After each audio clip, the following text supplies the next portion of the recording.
I'm going to read a text called Fish Can Be Good Pets by Deborah Stancliffe.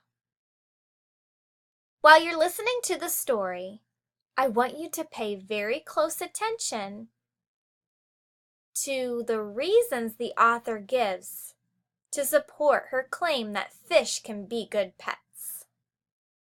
Let's get started.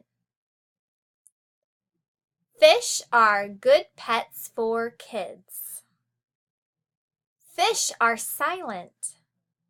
You never hear a bark or meow from a fish.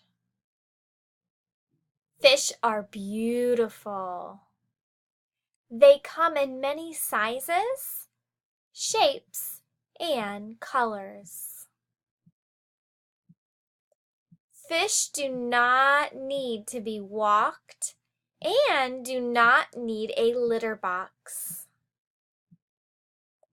Fish are clean pets and can even be taught tricks.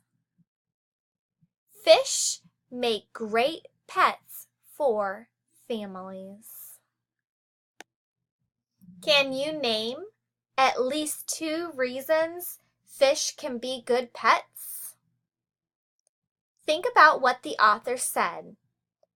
Make a video holding up your fish popsicle stick puppet, telling your teacher at least 2 reasons that fish can be good pets.